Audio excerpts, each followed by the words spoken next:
Good evening, everybody. Monday Morning Quarterback, episode 154. Thank you all for tuning in. Sorry I missed you last week. Was busy trick-or-treating with the little ones. Please comment and let us know where you're watching from. And tonight's program, we are going to get into helper springs. So I would say this is one of the top 5 questions we get asked in tech support here is how to block your car with helper springs. So a lot of mini sprint and midget guys use them. We've even started to see some micro sprint guys use them. So we put together a video on the 2 different methods of how to block your race car with helper springs, and the benefits of each method and how to, depending on which way you go. So keep in mind when we did this video, we're simulating the race car front axle being blocked. We didn't have a race car here in the shop, so I did it on the shock dyno to hold the shock, but we're pretending that the shock is mounted as if it's on a car with the front axles being blocked. So again, like the last episode, 153, I'm going to play a video that we've pre-recorded, and then we'll come back. I'll answer any questions you guys have pertaining to that or anything else. So just a 4 or 5 minute video, really go into detail on the 2 different methods of blocking your front end with helper springs. And when we come back, you can tell me if the Saints are still losing. Being a Saints fan without Drew Brees is really tough. But without further ado, here is that video, and we'll be back momentarily.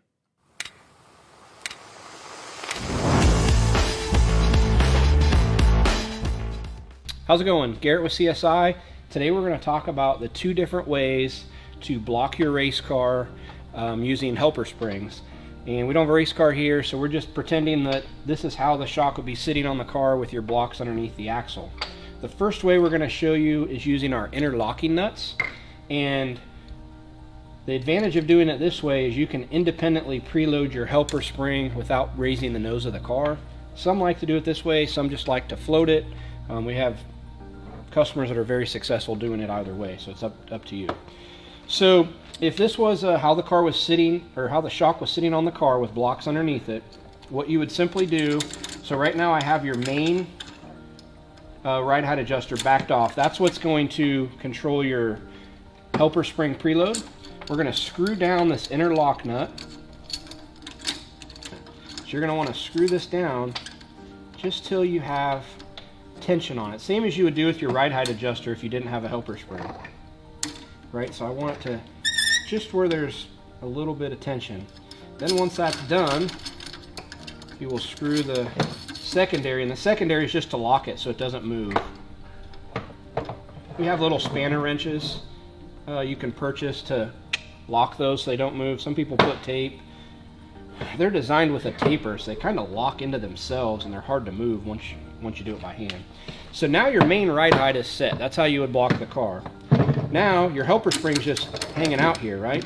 No pressure on it. It's meant to slide over those lock nuts.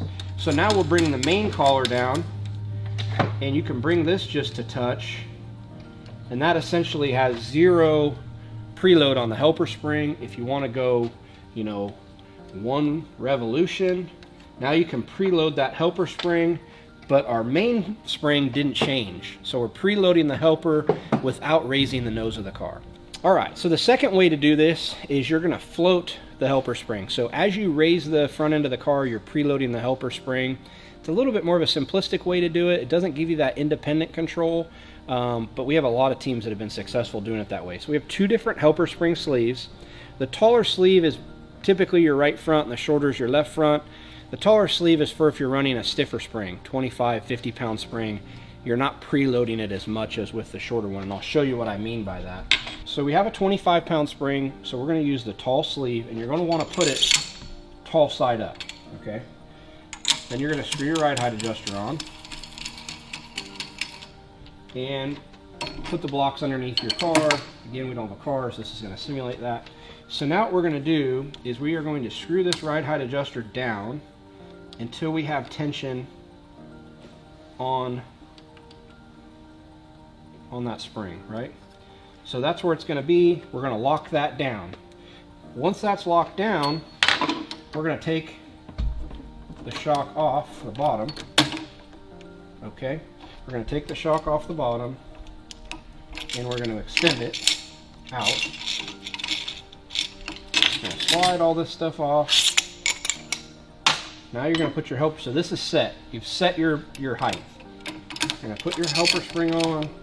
You're going to flip this over. Now the tall side's down. It's in the spring. Going to put your spring perch back on. And now, it's going to be hard to do because I don't have I can't take the block out. But now your shock is set. And so when you put it on the car, this is set, this is locked, and what'll happen is, as you had that flipped over, that simulated the height of this spring. So when you get it on the car, that spring's going to be preloaded a fair bit, right? So doing it this way, the thing's naturally going to have some preload to it. As you raise your car, you're going to be adding preload and the mainspring, which raises the car. So this way it just floats. A very effective way to do it, and a little more simplistic than the locking nuts. However, if you just want to add helper spring preload and not raise the nose, you need to go the helper lock nut route.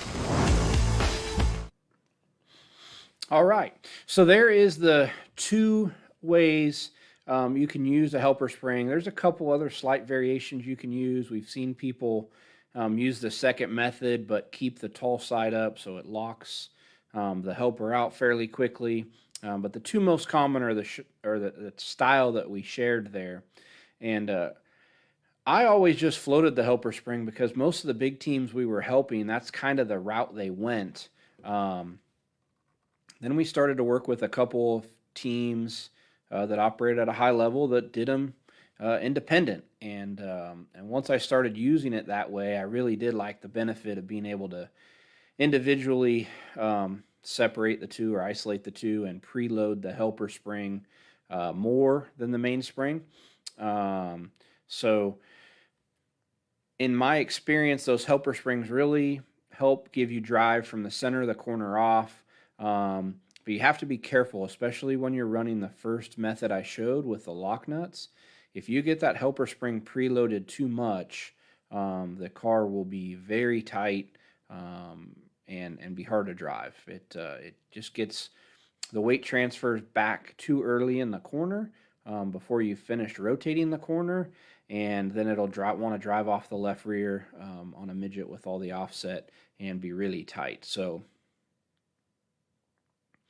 Levi, the main reason to use the helper spring is two things. So as you wind that up, it can help preload your main spring to give you more forward drive. So without just raising the nose of the car, it's kind of like winding up a soft torsion bar, right? You're adding some spring rate there. It's preloaded. It just helps the car pop up off the corner and give you more forward drive. The other thing on a midget, when it goes down the straightaway and the front end comes up, there is separation between the main spring and your ride height adjuster. So then when you let off the gas to go in the corner, it free falls down until it hits the spring. So you have this quick, rapid weight transfer to the front, which can unhook the rear of the car. With the helper spring, there's always tension there. The shock can't get extended far enough that it's totally off of both. Well, it could, but it's less likely to get extended enough that it's off of the mainspring and wants to fall down to it. So pretty much every national midget team is running helpers in the front. Some of them will start with what we call a zero helper. It's actually about 4 pounds, but it's a flat wire spring that you can crush with your fingers. Just takes up that gap, and again, you don't have free fall down to the mainspring. Most commonly, guys start with a 0 to a 12 pound on the left front and around a 25 on the right front. Seen guys go 25 and 50 when it slicks off. I've seen guys run a pair of 50s when it gets really slick. Again, you have to be careful because you'll get so much left rear drive that the car will push and not want to finish rotating the corner. So good question. Anybody else have any other questions pertaining to tonight's topic on helper springs or anything else you're battling chassis-wise, suspension-wise, here as the season's starting to wind down. I feel like there's just a few big races left on the quarter midget side. Outlaws are done. All-Stars are done. USAC's done. We got some midget races out west. Micro guys are all starting to gear up for shootout. If you haven't done so yet, check out the super sale going on at csishocks.com. Tonight is the last night for that. So some big savings there on everything on the site's marked down. It shows the discount there at checkout. So that sale ends at midnight, so be sure to check that. Schedule for the sport trailer. Good question. We haven't gotten that far yet. Typically after PRI, we will gather up the big schedules from All-Stars, USAC, Outlaws, and we just start to outlay a map of where we're going to go, right? Typically 40 shows or so we'll take the shock trailer to, 40 nights, I should say.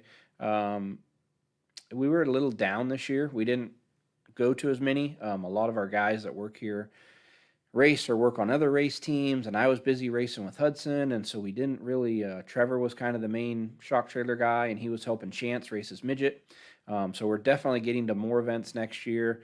One of our newer guys, Lee, he really likes going, and so he'll be taking the trailer to some bigger events next year. So we want to get back up to around that 40 night number with the shock trailer. We walk another 25 or so local races where it doesn't make sense to take the trailer. But yeah, we'll have that posted. We typically post out a few months at a time. We'll definitely be at some Wing 360 races. I'm going to go back to Knoxville a couple times. Yeah, so definitely got some 360 racing on the way. We are not having an open house during PRI. We did last year, and we did it on Friday night. Some of our USAC and All-Star people weren't able to be here because their banquet was that night. But the majority of our customers could come, so we did it on Friday night. Unfortunately, this year, well, not unfortunately, but Hudson won a quarter midget national championship. So we will be at the USAC banquet, so we weren't really able to do a party here. But the shop will be open our normal business hours, Thursday and Friday. So be here till 6 o'clock on Thursday and 4 o'clock on Friday. And you're more than welcome to pop in and see the shop. And we'll have a limited staff here. A bunch of us will be at PRI, but the folks that are here will be happy to show you around and show you kind of what we're doing here. We got some big things kind of in the works between now and PRI. We're getting ready to blow a hole in the wall and take the next unit over, which we had been renting to an outlaw team. But we got some big things planned for 23, and we need that space over there. So that construction's getting ready to start any day now. So it'd be cool to show you guys around. Like I say, there'll be somebody here for that. PRI will be here before we know it, man. So if you need any PRI advice, restaurants to eat at, places to stay, shoot me a message. Happy to help with that. So yeah. Anybody else have any questions for tonight's topic or anything else? Happy to help with that. Osborne's, are you guys going to the shootout this year? I'm going to miss my first shootout since I started CSI in 2009. Be in good hands, though. Trevor, Braden, Lee, they're going to man the fort. I'm taking my family to Florida. Last few years, we've raced Hudson at a race down there called the Little 500. It's a really big quarter midget race.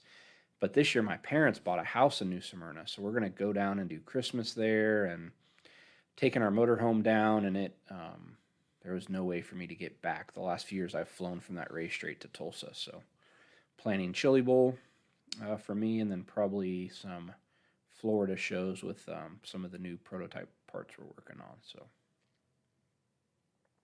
not going to make the shootout. Dang. Well, we hope to see you at a race out west next year maybe.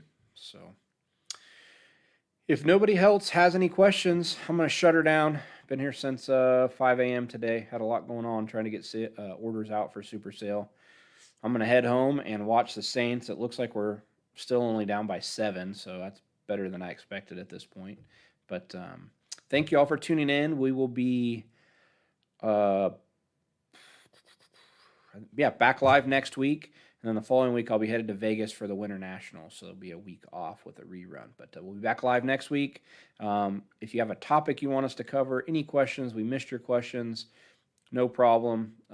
Shoot me a message, and we're happy to handle that for you. We hope you guys all have a fantastic evening, and don't miss Super Sale. Ends at midnight. Thanks, guys.